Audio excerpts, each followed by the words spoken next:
Hi hello welcome to 24/7 news TV. ఈ రోజు మనతో పాటు పొలిటికల్ అనలిస్ట్ వెంకటేష్ గారు ఉన్నారు. ఆయనతో మాట్లాడదాం.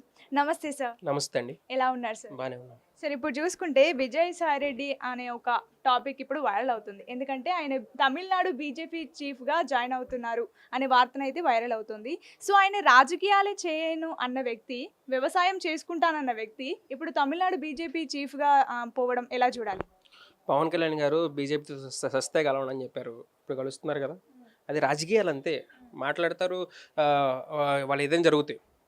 ఇంకా రాజకీయాలు అప్పుడు మాట్లాడినప్పుడు అప్పుడు అడగొచ్చు మనం. ఇప్పుడు ఇబ్బంది ఏం లేదు. ఓకే, ఇప్పుడు రాజ్యసభ ఏదైతే ఆయన రాజీనామా చేశారో ఇప్పుడు దానికి నోటిఫికేషన్ వచ్చింది కదా, సో ఎవరెవరు పోటీ చేయబోతున్నారు? దాని గురించి అంతగా సమాచారం లేదు. ఖచ్చితంగా కూటమికి అయితే వెళ్తుంది, వైసీపీకి అయితే రాదు. కూటమికి సంబంధించిన వాళ్ళకే వెళ్తుంది. విజయసాయి రెడ్డి గారిది ఆయన వ్యక్తిగతం. అది నేను అట్లా చెప్పాను, నేను భయపడను, ఎవరికి భయపడను, ఇప్పుడు బీజేపీకి వెళ్తున్నాను అంటే అది ఖచ్చితంగా జగన్మోహన్ రెడ్డికి వ్యతిరేకంగా అవుతుంది.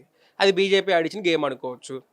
విజయసాయి రెడ్డిని బెదిరించో లేదా ఇంకోటి చేయించో ఆయన ఫస్ట్లో చెప్పించి రాజీనామా చేయించి ఇట్లా జగన్మోహన్ రెడ్డి మళ్ళీ ఇట్లా డ్రామాలు చేస్తున్నాడు, నాకు అది నచ్చలేదు, అందుకని పార్టీ నుంచి బయటకు వచ్చా అని చెప్పేసి ఆయన చెప్పించడానికి, తర్వాత ఇంకో పోస్టింగ్ ఇవ్వడానికి జరిగే ప్లాన్ అది. ఇంకంత మించి ఇంకేం లేదు. ఇంకా కావాలనే జగన్మోహన్ రెడ్డి గారి దెబ్బ కొట్టని. ఇప్పుడు జగన్మోహన్ రెడ్డి గారి పైన ఒక కేసు కూడా ప్రూవ్ అవ్వలేదు, కొన్ని కేసులు అయితే కొట్టేశారు, చాలా వరకు మనం చూసాము.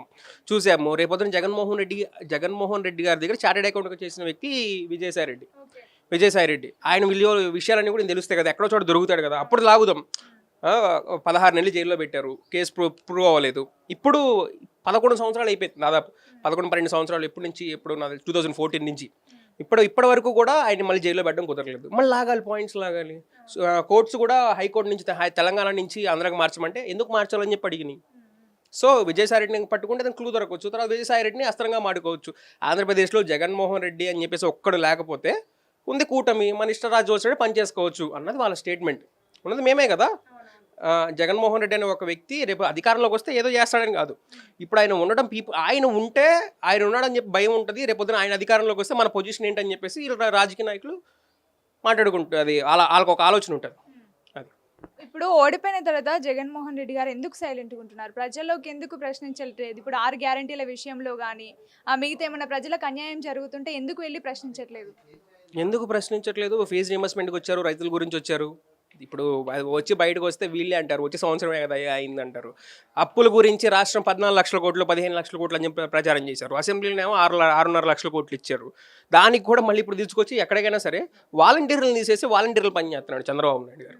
ప్రతిసారి ఆయనకి ఎంత బడ్జెట్ ఖర్చు అయితే ఆలోచించారు. ఆయనకు ఒక హెలికాప్టర్, ఆయనకు మళ్ళీ స్టాఫు, అధికారులు అందరూ రావాలి, మళ్ళీ ఎమ్మెల్యేలు కూడా పోవాలి, ఎడచోట తిరగాలి, ఆ నియోజకవర్గ ఎమ్మెల్యే కూడా రావాలి కదా.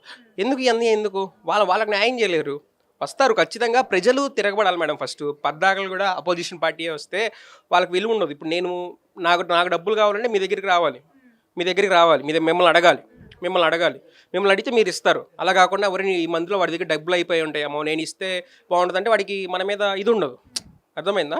అడిగించుకోవాలి ప్రజలు కూడా. అయ్యా జగన్మోహన్ రెడ్డి మా గురించి కొంచెం క్వశ్చన్ చేయి, మీకు నెక్స్ట్ టైం మంచి మెజారిటీ ఇస్తారంటే వాళ్ళ గురించి ఆయన మాట్లాడతాడు. వస్తాడు ఖచ్చితంగా, ఎందుకంటే నెక్స్ట్ ఆయన అధికారంలోకి రావాలి కదా. ఆయన వస్తాడు, కొంచెం టైం ఇవ్వాలి, ఎందుకంటే వీళ్ళకి కూడా టైం ఇవ్వాలి కదా. ఇంకొక మళ్ళీ జూన్ వచ్చేస్తే రేపు జూన్ వచ్చి సంవత్సరం అయిపోయింది. అప్పుడు ఖచ్చితంగా గట్టిగా ఇప్పుడు ఏప్రిల్ నెలలో మెగా డిఎస్సీ అన్నారు. ఇంతబడికి ఏది మెగా డిఎస్సీ లేదు. ఫస్ట్ సైన్ అది. నేను అప్పుడు అంతకుముందు నా వీడియోస్లో కూడా చెప్పాను. ఈయన 1990లో మెగా డిఎస్సీ ఇచ్చాడు, మెగా డిఎస్సీ ఇచ్చి పోస్టింగ్ ఇవ్వలేదు. 2018లో ఇచ్చాడు, పోస్టింగ్ ఇవ్వలేదు. రేపు వస్తారు సైన్ అంటారు, ఇవ్వరు. ఇదే జరిగేది అని చెప్పేసి అది ఇంకా అట్లా నడుస్తూ ఉంటాయి. Okay sir, thank you so much.